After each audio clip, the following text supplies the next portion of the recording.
আপনাদের কাছে কিছু অভিজ্ঞতা শুধু শেয়ার করতে চাই। এই ঢাকার রাজপথে জুলাই মাসে যে আন্দোলন হলো, সেই আন্দোলনে আমাদের যে সন্তানেরা, এই সন্তানেরা বুকে তাজা রক্ত ঢেলে দিয়েছে পুলিশের মুহুর্মুহু গুলি। আমি 1971 সালের যুদ্ধ দেখি নাই, কিন্তু এই 23-এর এই কেউ কথা বলবে না, এই মাইকটা বন্ধ করো। এই 23-এর যে দ্বিতীয় মুক্তিযুদ্ধ বাংলাদেশে সংগঠিত হয়েছে, আমি যখন আমার চোখের সামনে আমার সন্তানের সমতুল্য ছাত্রদেরকে বুকে গুলি নিয়ে ধরে পড়তে দেখেছি, মাথায় গুলি লেগে কাতরাতে দেখেছি, কুলে নিয়ে হসপিটালে গিয়েছি, সেই দুর্বিষহ স্মৃতি বর্ণনা করার মতো নয়। আজকে সেই শহীদের রক্তের বিনিময়ে, আমাদের সেই সন্তানদের রক্তের বিনিময়ে আমরা এই বাংলাদেশ দ্বিতীয়বার আজকে স্বাধীন করেছি। যে মায়ের বুক খালি হয়েছে, যেই শিশু সন্তান বাসার ছাদে খেলাধুলা করেছিল, হেলিকপ্টার থেকে গুলি করে যাকে হত্যা করা হয়েছে, যেই শিশু বাচ্চা বারান্দায় খেলনা নিয়ে খেলা করতেছিল, কি তার অপরাধ ছিল? সে জীবন দিয়েছে। আর সেই জীবনের বিনিময়ে, সেই সহযোদ্ধা শহীদের, সেই ছাত্রদের রক্তের বিনিময়ে আমাদের দলের 31 জন ছাত্র নেতা মারা গিয়েছে। আমাদেরও অসংখ্য নেতা কর্মী এই আন্দোলনে মারা গিয়েছে। আমরা জীবনপণ দেখে রাজপথে লড়াই করেছি, তাদের রক্তের বিনিময়ে আজকে আমরা বাংলাদেশে দ্বিতীয় স্বাধীনতা অর্জন করেছি। ভাইয়েরা আমার, এই যে স্বাধীনতা আমরা অর্জন করলাম, যেই স্বাধীনতা আমাদের ছাত্র ভাইদের বুকের রক্তের বিনিময়ে অর্জিত হলো, সেই স্বাধীনতা রক্ষা করার দায়িত্ব কার? সেই স্বাধীনতা রক্ষা করার দায়িত্ব আমাদের সকলের কিনা? দুই হাত তুলে বলেন। আর যদি সেই স্বাধীনতাকে রক্ষা করতে হয়, সেই স্বাধীনতা রক্ষার জন্য আমাদের শপথ নিতে হবে, এই বাংলাদেশে যাতে আর কোনদিন ওই সন্ত্রাসী শক্তি যারা বাংলাদেশের নিরীহ ছাত্র জনতাকে হত্যা করেছে, এই সন্ত্রাসীরা বাংলার মাটিতে আর কোনদিন যাতে মাথা চারা দিয়ে উঠতে না পারে।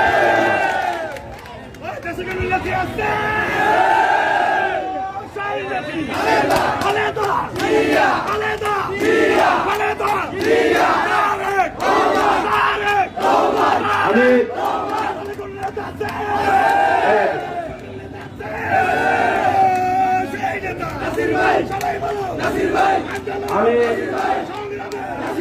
আজকে এই সমাবেশ থেকে ধন্যবাদ জানাতে চাই আমাদের দেশপ্রেমিক সেনাবাহিনীকে। যেই সেনাবাহিনী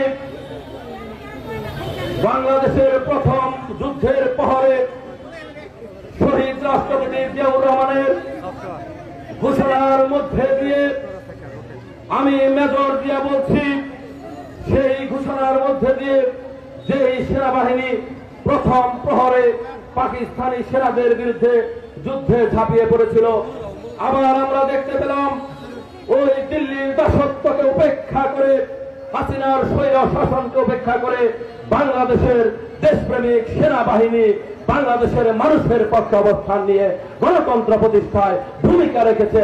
বাংলার মানুষ চিরকাল এই সেনাবাহিনীর প্রতি কৃতজ্ঞ থাকবে।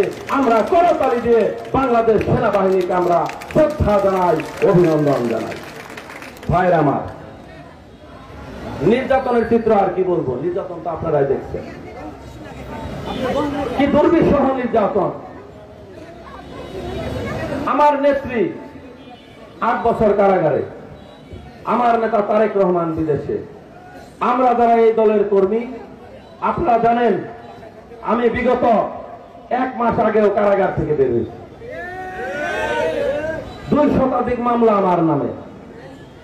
এই 15 বছর যারা ঘরে বসে এসি রুমে টিভি দেখেছেন, খিচুড়ি রান্না করে খাইছেন, একটা মামলারও আসামি হন নাই। টলটলা চেহারা, আমাদের চেহারা তো কামলার মতো দেখা যায়, ঘুরে গেছি, পলায় থাকছি এমন জায়গায় আমের গুদামেও পলায় থাকা লাগছে। একদিন দুই দিন না খেয়ে থাকছি। জেল জীবন, এই জীবনে মেলাবার কতবার জেল খাটলাম। এখন হচ্ছে সবাই বিএনপি। ওই যে 5 তারিখের আগে কিন্তু সারা বাংলাদেশে আওয়ামী লীগ ছিল।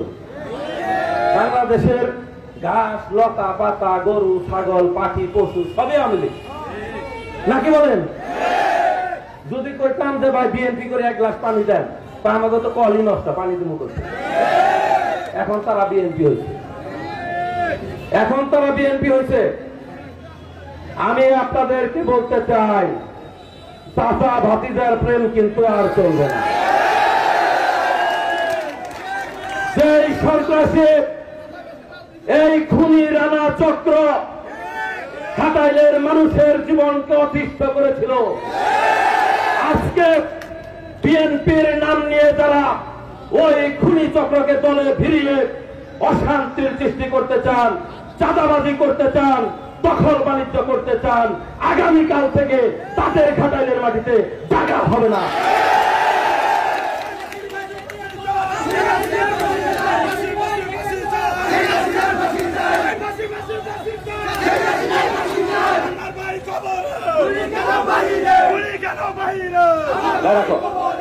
রাখো রে ভাই।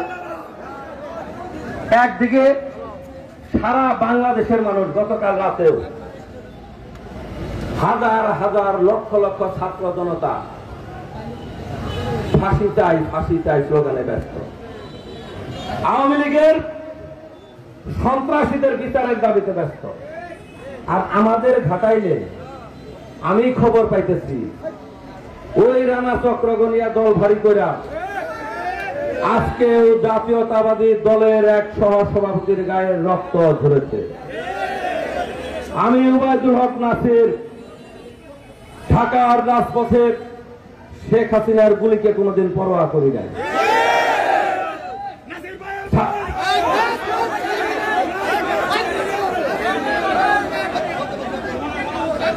ছাত্রলীগের সন্ত্রাসীদের গুলিকে কোনোদিন ভয় পাই নাই। ওই সন্ত্রাসীদের ভিড়াইয়া 100-150 লোক নিয়ে বিশৃঙ্খলা তৈরি করবেন। এখন যদি বলি ধর, কাপড় চুপড় নিয়ে কিন্তু কেউ যেতে পারবে না। কাপড় চুপড় নিয়ে পালানোর জায়গা থাকবে না।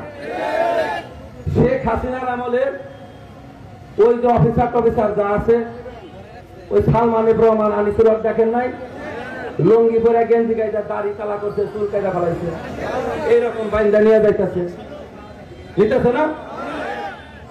আর এই দলের যারা বেঈমান, যারা শেখ হাসিনার আমলে যারা মুক্তিযোদ্ধা হয়েছে, তারা কি মুক্তিযোদ্ধা? হ্যাঁ, এখন ওই ঢাকা শহরে একটু তারেক রহমানের ছবিটা ছেড়ে তারা, আর এর থেকে আপনারা একটু বসেন প্লিজ, সিনিয়ররা থাক, আপনারা বসেন, এই দাঁড়ান। এই যে আগে ঢাকা শহরের সমাবেশে আপনাদের কি কষ্ট হইতেছে? ওই যে ওই কাউয়া কাদের কইলে মানুষ তো এক পক্ষ কইতো কাউয়া, আরেক পক্ষ কইতো ভুয়া। তো এই যে শেখ হাসিনার আমলে যারা মুক্তিযুদ্ধ হয়েছে তারা কি? আমাদের একজন নেতা, নাম বলতে চাই না, শুনেন, আমি নাম বলতে চাই না, ভদ্রলোকের ঘরে জন্ম হয়েছে, আমরা জমিদারের ঘরের সন্তান না, আমরা মধ্যবিত্ত ঘরের সন্তান। বাংলাদেশের সর্বোচ্চ বিদ্যাপীঠে লেখাপড়া করছি, বাংলাদেশের সর্বোচ্চ কোর্ট সুপ্রিম কোর্টের আইনজীবী। তো সবকিছু আমাদের মুখে সাজে না। হ্যাঁ, কিছু কিছু আছে ওষুধের দোকানদারের মতো বলতে পারে, তাদের পারিবারিক শিক্ষা, তাদের জ্ঞান, এটা তাদের ব্যাপার। হ্যাঁ, কুকুর যে বলছে না যে কুকুর কামড় দিলে কি জানি, কুকুরকে কামড় দেওয়া কি মানুষের শোভা পায়? কুকুরের কাজ কুকুর করে, মানুষের কাজ তো মানুষ করবে, মানুষ কি কুকুরকে কামড় দিবে? তা আমি নাম বলতে চাই না, ঘটনা বলি। এই আমলে যারা মুক্তিযোদ্ধা হয়েছে, আমাদের সময় মিনিস্টার ছিল, সর্বপ্রথম বেগম খালেদা জিয়া বাংলাদেশে মুক্তিযোদ্ধা মন্ত্রণালয় বানাইছে। এই যে বীর মুক্তিযোদ্ধা পৌরসভা সমিতি আছে, নাকি ঘটনা সত্য? তাইলে আপনি ভাই যখন মৃত্যুযোদ্ধা ছিলেন, আপনি যখন মন্ত্রী ছিলেন, তখন খালেদা জিয়ারে ধরে আপনি কুণ্ডন করে ট্যাঙ্ক নিয়ে যুদ্ধ করছেন, মুক্তিযোদ্ধা নাই কেন? তখন কেন হইলেন না? শেখ হাসিনার আমলে 2022 সালে আপনার মুক্তিযোদ্ধা দিল, কারণ নাকি পিরিতটা কি? এই পিরিতটা কার সাথে? গাড়ালের মানুষ এটা জানতে চায়। হ্যাঁ, আপনার কার সাথে করছেন?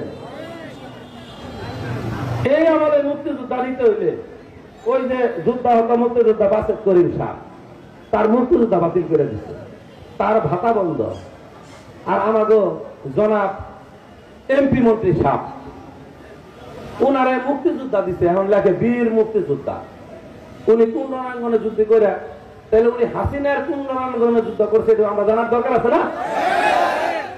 ওই মুক্তিযোদ্ধারা শেখ হাসিনার মুক্তিযোদ্ধা। এই খাটালের মাটিতে ওই তার ভাতিজাকে রানা, ওই রানাগঞ্জের সন্ত্রাসীদেরকে নিয়ে খাটালের মাটিতে বিএনপির বদনাম করব। মানবেন বিএনপির লোকজন? খাটালবাসী মানবেন? আমি আজকে ঘোষণা করে দিতে চাই, আগামীকাল থেকে এই ঘাটাইলের কোন টেম্পো স্ট্যান্ড, কোন বাস স্ট্যান্ড, কোন দোকান, কোন সমিতিতে বিএনপির নাম দিয়ে একটা চাঁদা যদি কেউ তাও তাকে বেঁধে রেখে আমাকে খবর দিবেন। এই ঘাটাইলের মাটিতে আর কোনদিন টেম্পো স্ট্যান্ডের চাঁদা উঠবে না। এই যে বাইকের ভাইরা কয়টা টাকা ইনকাম করে সারাদিন, তাদের কাছ থেকে নাকি 100 টাকা করে চাঁদা নেয়। আমি আজকে বলে দিতে চাই, এই ঘাটাইলের মাটিতে আর কোন চাঁদা কেউ দিবে না। এই আপনারা বলে দিবেন, কোন টেম্পো স্ট্যান্ড, কোন বাস স্ট্যান্ড, কোথাও বিএনপির নামে কেউ যদি চাঁদা চায়, আপনারা তাকে বেঁধে রেখে আর্মি প্রশাসন আছে, পুলিশ প্রশাসন আছে, তাদের কাছে ধরিয়ে দিবেন, বাকি দায়িত্ব আমি নিলাম। এই ঘাটাইলে কোন চাঁদা চলবে না, আমার দলের কোন লোকও করবে না, আবার কাউরে বিরাই না করবেন সেটাও কিন্তু হবে না ভাইরা আমার।